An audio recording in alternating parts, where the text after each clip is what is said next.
We're back on track. Councillor Ryan. Thank you, Chair.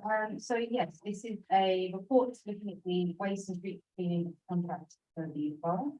Following, I just want to actually thank lead officers Adrian Ash, Paul Baker and John Boswell for their work on this and for going through this process. So following a review of the contract's performance and the proposed terms of extension from the contractor, officers have recommended that we do not extend our current contract with the provider. If you'll see through the report, this is based around two things, essentially around two things. After lengthy conversations with the contractor, the extension would mean an increase in costs and an increase in risk for the council. In that we would take the risk over disposal costs with global fluctuations in the recycling market and things around commercial waste.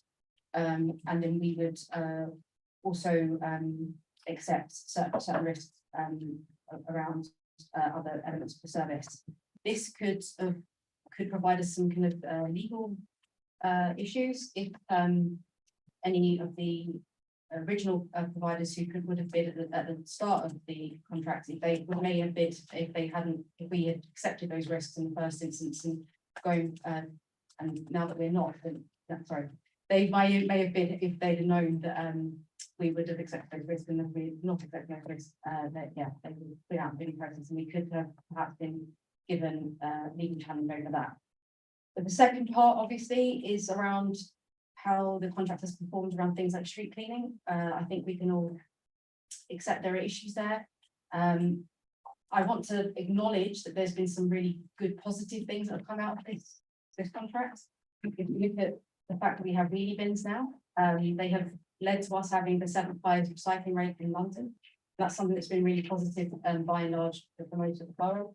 The contractor got us through COVID. We didn't suffer some of those issues that other councils have suffered in terms of missed collections and things like that. And I really have welcomed the engagement and focus attention the contractor has given us over the action plan that came out of the service improvement notice in February. But I think it's really the right time for us to take this opportunity to take a step back. This break clause has always been in place, and it is right that we take this opportunity to step back, ask our residents what it is they want to see for a future service, to think about what we want to deliver, and to think about how we face the environmental challenges that we will come across in the future, and ultimately how we're going to keep Merton clean going forward. So I'm happy to take any questions, Jack. Would the lead officer have anything to add? Just a couple of points as the councillor Ryan has referred to. The contractor's proposal to extend the contract comes with an increase in cost, reduction in guaranteed income, and a change in risk profile. This reflects the significant changes in the wider market since the contract was signed some 5 years ago. The legal advice received by the partner boroughs is that a contract extension, given the scale and variation, would leave the council open to legal challenge. And the boroughs will benefit from a new specification that will reflect local service priorities and performance standards. Thank you. Are there any comments or questions from cabinet colleagues? Councillor Cooper Marvier. Thank you, Leader. Can the cabinet member, thank you first of all for the report, and can the cabinet member kindly just tell me how will residents be involved in this process going forward?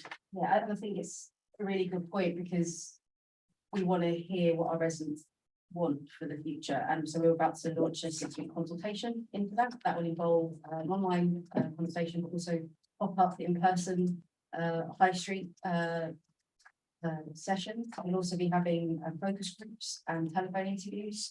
I will be making myself available to residents groups if they would like to speak to me, and we'll be doing some online Q&As. This is really about building a waste service that our community can be proud of. So I really want to put them at the centre of what comes next. Thank you. Councillor Alan Britford. Yes, just you have referred to this, Kevin, and thank you for the report. Thank the officers for all their hard work in this. They're just seeking confirmation that this break clause has been in this contract since day one. Yes, yes, it has. Perfect. So there's no more indications from the floor. And just from me, I'd like to take the opportunity to thank the cabinet member and her officers for the work that's been done with this report, but also the service more generally and her stewardship of the portfolio.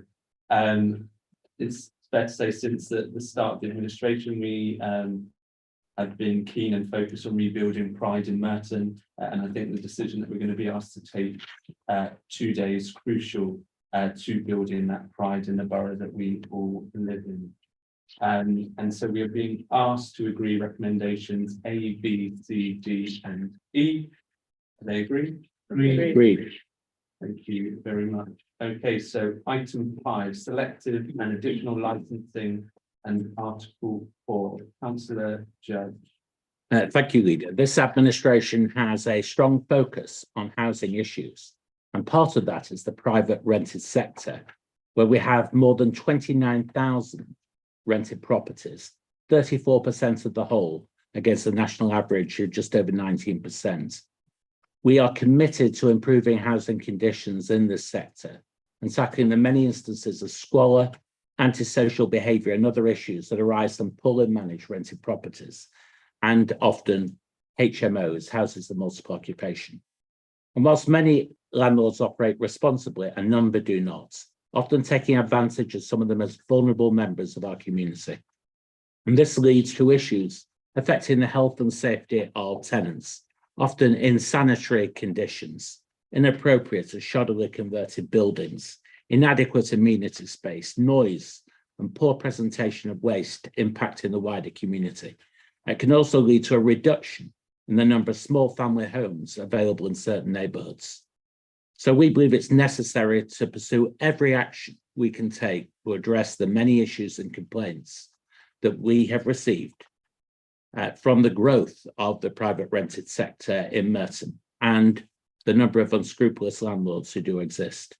So we're intent on introducing a suite of measures, including the introduction of selective and additional licensing, of an Article 4 direction to require planning permission before small houses are broken up into houses of multiple occupation, as well as targeted and effective enforcement. So selective licensing will allow us to inspect homes within certain areas subject to selective licensing. And if they fall below the standards, to enforce. So there'll be more inspections and enforcements than we're ever able to afford or to apply in normal circumstances. And the additional licensing requirements we're looking at would apply to houses of multiple occupation that aren't included in the mandatory scheme for larger HMOs in areas where the relevant criterion is met. And of course, antisocial behaviour is often generated by inappropriate HMOs. Now, both selective and additional licensing and the Article 4 directions will require consultation, which is set out in the statutory framework. Both the projects we're considering require robust evidence to support their introduction, as well as very careful consideration of the geographic areas they're applied to. And a blanket approach would be unlikely to achieve approval. And selective licensing will also require Secretary of State approval for any scheme that's more than 20% of the total private rented sector, which covers more than 20%, or more than 20% of the council's geographic area of Merton. And if we were in the position where we had to apply for Secretary of State consent, examples elsewhere suggest it could take as long as 12 months to do so. So we want to avoid that delay. We want to learn progressively by applying these schemes to a small number of wards where the problems are most pronounced. And we have a very considerable data report that has highlighted certain wards.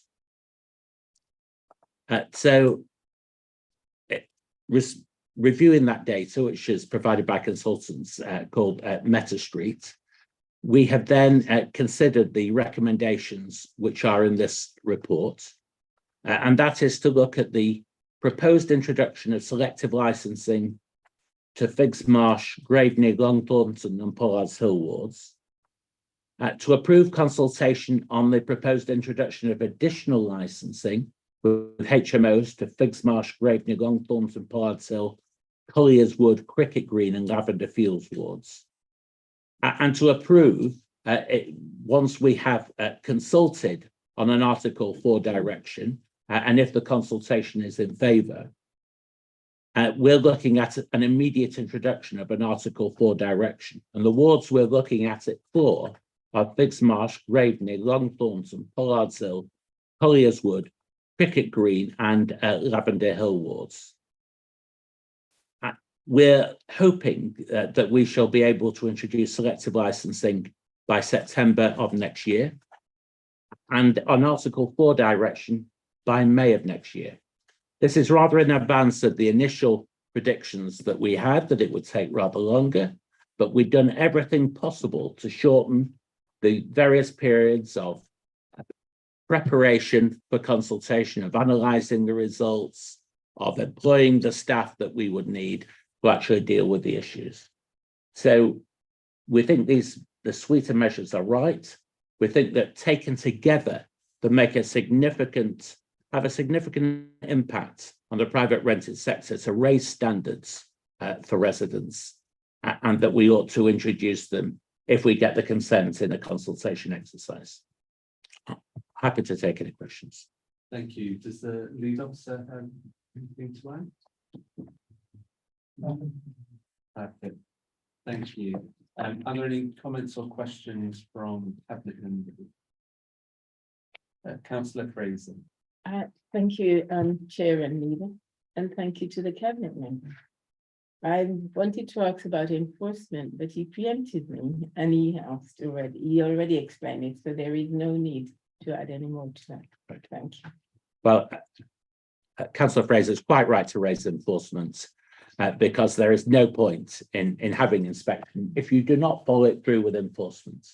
And one of the beauties of this scheme is that it will enable us to employ the officers who are able to carry out comprehensive inspections of properties in the wards that we're considering, and where they fall short, to either persuade the landlords to bring them up to standard, or in some cases, take enforcement action in the courts. And we will not hesitate to do so where appropriate. Councillor Alvarez. Thank you to my cabinet colleague for this excellent paper and this excellent approach, this excellent way forward. Just looking through the reports, the way in which successive secretaries of state have rejected applications from other boroughs, and in particular, there's 3.22 where 7 London boroughs got together and the Secretary of State rejected their proposal to clamp down on commercial to residential.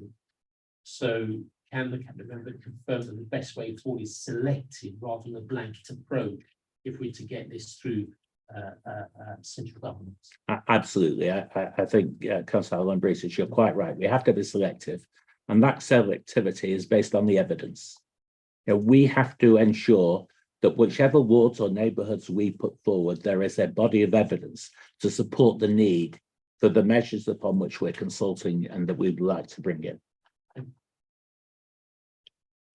No more indications from the floor, but I would just like to add that the councillor has already stated, Councillor Judge has already stated that we're committed to everyone being able to live in good quality housing, and that includes the private sector. And I'm thankful to the cabinet member for driving this work forward with officers and pushing for the earliest introduction of these hugely important schemes. And turning to the recommendations, we're being asked to agree recommendations 1 to 7. Are we in agreement? Agreed. Thank you. Over to Councillor Judge for housing delivery options paper. Thank you, Leader. This new administration has made it clear that it has an ambition to enable us to deliver more affordable homes for residents. It's something that we've not been able to achieve fully for many years, perhaps decades. It's about 40 years since this council actually built any properties itself. And we've been actively discouraged from doing so. We cannot solve this issue, but we can try and make an impact upon it. And so we're intent at looking at all the properties that we own to see whether it's appropriate to have housing on those sites, taking all circumstances into account, including services that we have to deliver, including the appropriate level and type of housing and the character of the neighbourhood. And we have set a target that will deliver 400 new homes from our own land by the end of this council term. And we want to do that with a sense of urgency and use all our resources to create high quality homes that are well designed and that are truly environmentally sustainable. Now, this report sets out a series of options for delivering the affordable housing programme, ranging from open market site disposal, which we don't wish to take forward, disposal to a registered provider on the basis in respect to the first 4 sites of designs that are already largely worked up and finishing touches are being applied to, or the direct delivery of affordable homes by the council. And this report sets out the various timescales, costs, and other resources that are required for each option. Of course, there are pros and cons with each option. Some housing associations may have more immediate experience than we have in the delivery of housing. But as we've seen, housing associations are not always very good at what they do. They don't always deliver what they say they'll deliver. They don't always manage properties well. Some do it very well, and we have to consider that option. But we also need to consider the option where we as a council build our own homes and in effect, over time, create a housing revenue account. It could be said that one of the worst mistakes we ever made was to transfer our housing stock out of our housing revenue account in 2009-10. And what you are left with is a lack of democratic accountability. That the housing we have, the conditions of the housing, our ability to build housing should be accountable to local residents. And that is a factor I'm sure we'll bear very much in mind. So this report sets out the options appraisal, but it also states that the Cabinet agrees not to dispose of the first 4 sites for private sale and instead allocates the sites for affordable homes.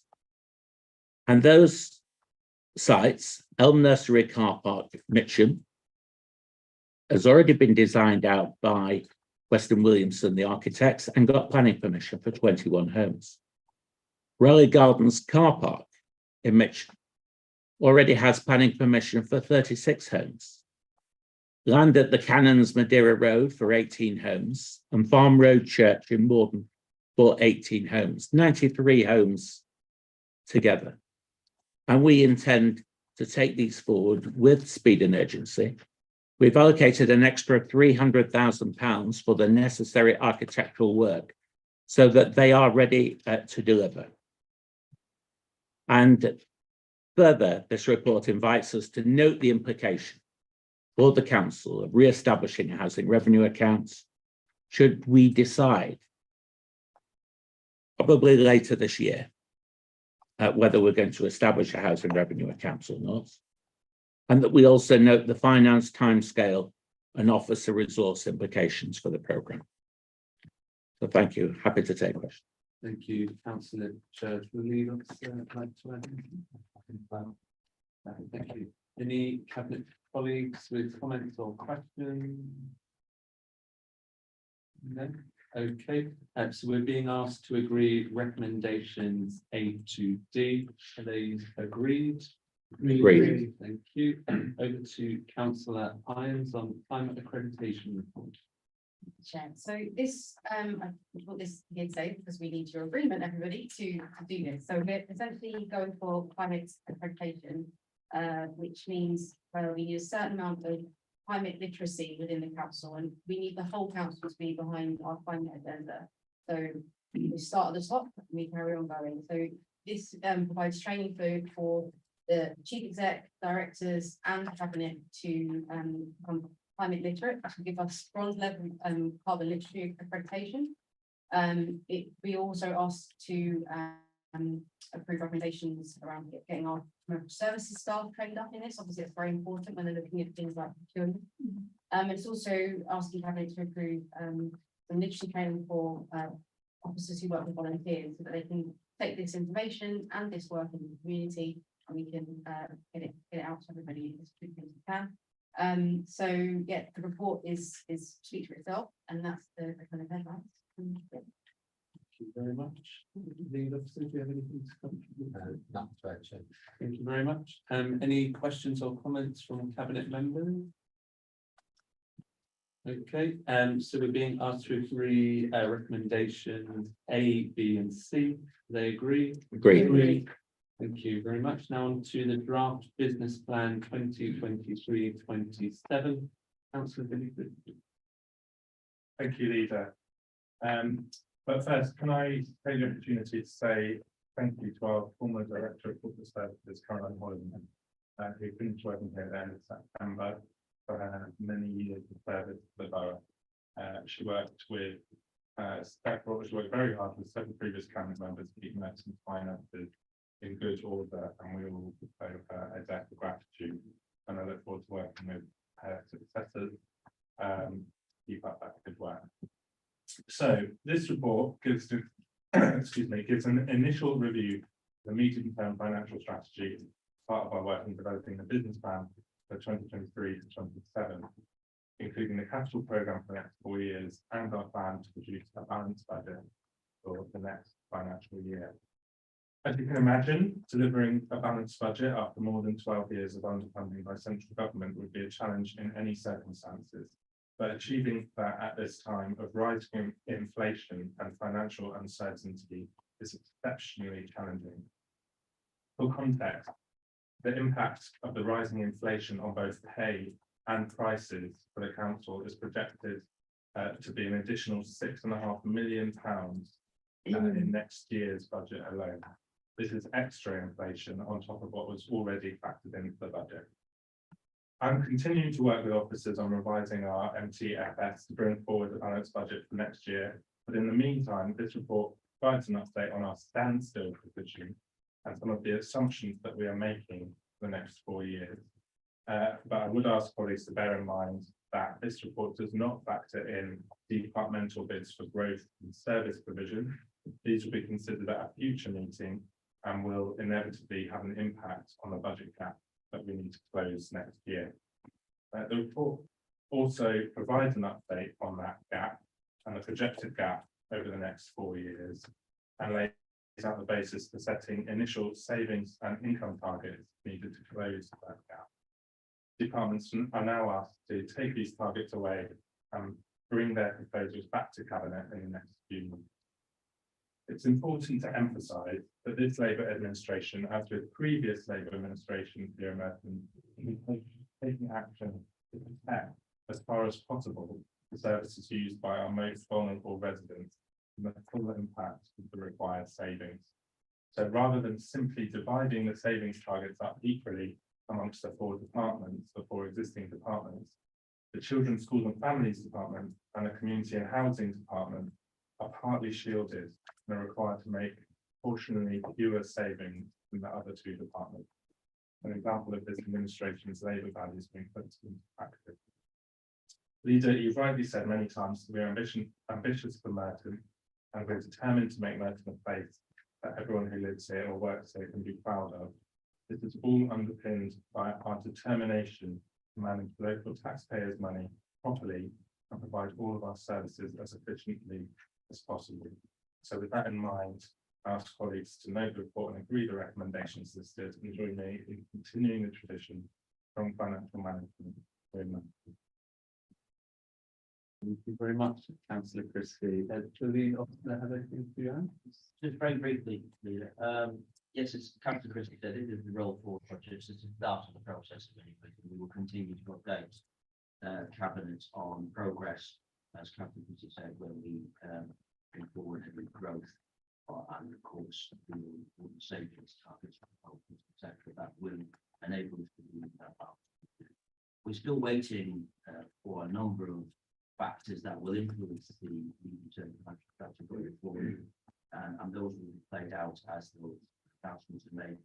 Issues like the settlement, we're still waiting for the settlement. That could be December, might be January, but that could have a major impact on our bottom line, depending on levels of council tax, to increase council tax levels greater than currently provided for in the MTFS, or any grant from the central government. We've also got issues like the triennial valuation pensions fund, and also council tax, the details of which should be ready to. We've got some way to go, but we will continue to work on the budget, and as Councillor Christie said, we will be delivering a balanced budget in future years for 23-24. Just a brief update on the pay award, which we built in. I understand that Unison have voted to accept the pay award. United reject, and as we need 2 out of 3, we're waiting on GMBs.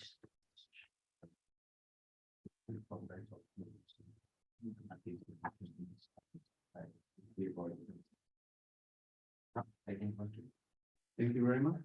Any questions or statements? No. Okay, so I'll go straight to the recommendation to ask to agree recommendations 1 to 5. Do they agree? Agreed. Okay, thank you very much, and that concludes this evening's business. Thank you.